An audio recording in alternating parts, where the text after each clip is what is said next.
Animal bladders, pre-1800s. Imagine kicking around your dog's chew toy. That's basically what the first footballs were like. Before the 1800s, people played with inflated animal bladders, usually from pigs. Yes, actual pig bladders. Farmers would take them after butchering, clean them out, gross, and blow them up like balloons. These bladders were super irregular in shape. Sometimes round, sometimes egg-shaped, sometimes just weird blobs. Players had to inflate them by mouth through a stem that stuck out like a weird tail. And the worst part, they'd often deflate mid-game or just burst if you kicked them too hard. Rich people would sometimes wrap these bladders in leather to make them last longer, but they were still pretty terrible. If you think complaining about modern footballs is bad, imagine playing with what was essentially a pig's water balloon. Rubber vulcanization, 1836. Everything changed in 1836 when a guy named Charles Goodyear accidentally dropped rubber mixed with sulfur onto a hot stove. Instead of ruining his kitchen, he discovered vulcanization, a process that made rubber stronger, more elastic, and way more durable. This was huge for football. Now, instead of animal organs, balls could have rubber bladders inside. They bounced better, held their shape, and didn't deflate as easily. Plus, you didn't have to put your mouth on something that used to be inside a pig. Major upgrade. Goodyear never made much money from his discovery, but without him, we might still be kicking animal parts around. Next time you see the Goodyear blimp, remember, that company is named after the guy who made proper football possible. First standardized ball, 1872. By 1872, football was getting serious. The first international match between England and Scotland was about to happen, but there was a problem. Everyone was using different balls, so football officials created the first standardized ball. This ball had a rubber bladder, thanks Goodyear, covered with leather panels stitched together. It was roughly spherical and about 27 to 28 inches in circumference, pretty close to today's size. The panels were arranged in a pattern that looked a bit like sections of an orange. But these balls had one massive problem. They were heavy, especially when wet.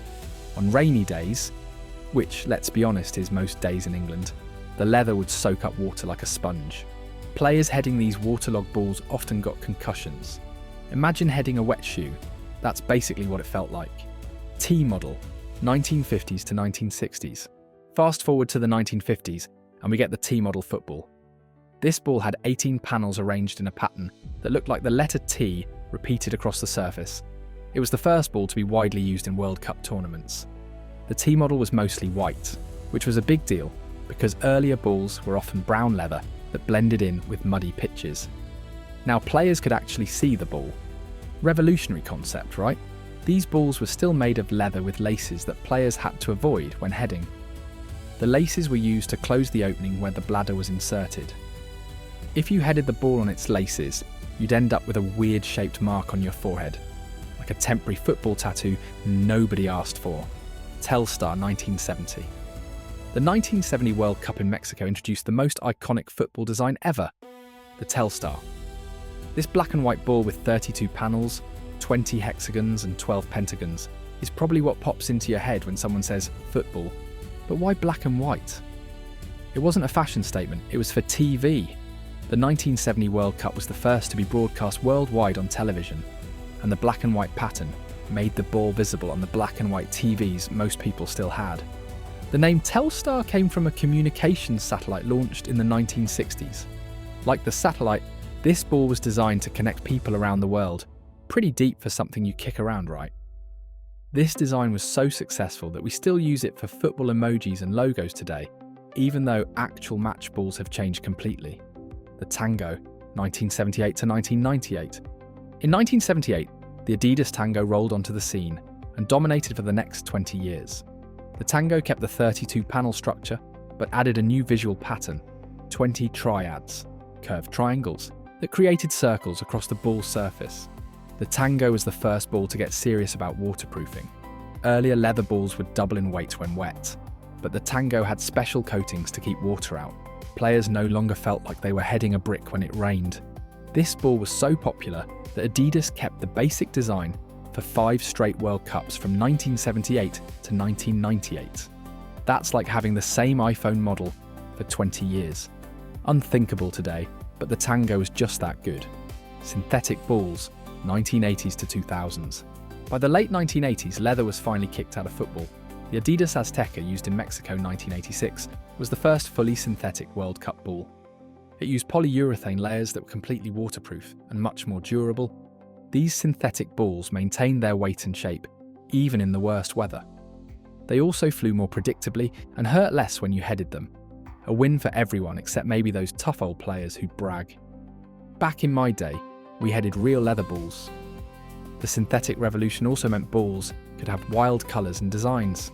The 1994 World Cup ball, the Questra, had a space-themed design, while the 1998 tricolor featured the colours of the French flag. Footballs were finally getting some fashion sense. Fever Nova and Teamgeist, 2002 to 2006. The 2002 World Cup introduced the Fever Nova, a ball that looked like it came from a sci-fi movie with its Asian-inspired red and gold design. But the real innovation was underneath. Fewer panels meant fewer seams, which meant more accurate flight. By 2006, the Teamgeist took this idea to the extreme. Instead of 32 panels, it had just 14, thermally bonded rather than stitched. No stitches meant no water absorption, and a perfectly round shape. The ball was so smooth that goalkeepers complained it was too perfect. It flew too fast and too straight. The Teamgeist was also the first ball to come in a special gold version for the final match, because apparently the World Cup final wasn't fancy enough already. It needed a golden ball to remind everyone it was important. Jabulani, 2010. The 2010 World Cup in South Africa gave us the Jabulani, possibly the most controversial ball in football history. With just 8 panels and a completely new surface texture, this ball was supposed to be the most accurate ever. Spoiler alert, it wasn't. The Jabulani moved through the air like a beach ball in a hurricane. Players couldn't predict where their shots would go. Goalkeepers were diving one way while the ball swerved wildly in another direction. Spain's Iker Casillas called it horrible. Italy's Gianluigi Buffon called it a disaster. And Brazil's Julio Cesar said it was like a supermarket ball. When the world's best goalkeepers all agree a ball is terrible, you know something's wrong. The Jabulani taught us that sometimes innovation goes too far. Modern balls, 2014 to present. Learning from the Jabulani disaster, recent World Cup balls like the Brazuca, 2014, and Telstar 18, 2018, have found a better balance. They use 6-panel designs with carefully tested surface textures that provide stability without sacrificing speed. The latest balls have built-in smart technology. The 2018 Telstar 18 had an NFC chip inside that could connect to your phone and give you information about the ball. Though honestly, most fans were like, cool, but why does my football need Bluetooth? The 2022 Qatar World Cup ball, the Al Rihala, used water-based inks and sustainable materials. It also had a new panel shape and surface texture designed for even more accuracy. Plus, it contained sensors that helped with VAR decisions. So now when the referee blames technology for a bad call, the ball is literally part of the conspiracy. Today's balls are tested in wind tunnels, laboratories, and by robots that kick them thousands of times to ensure consistency. They're designed to maintain the same performance from the first minute to the 90th, whether played in the Amazon rainforest or the Arctic. From pig bladders to smart balls with computer chips, football has come a long way. But no matter how advanced they get, one thing stays the same. They're still round, they still bounce, and they still bring joy to billions of people around the world. Well, except when your team misses an open goal, then they bring nothing but pain. Which football ball do you think changed the game the most? Let me know in the comments below. If you enjoyed learning about the evolution of football balls, hit subscribe for more Football Explainer videos. If you got hypes left this week, use one here to push this video up the leaderboard. Thanks for watching, and I will see you in the next one.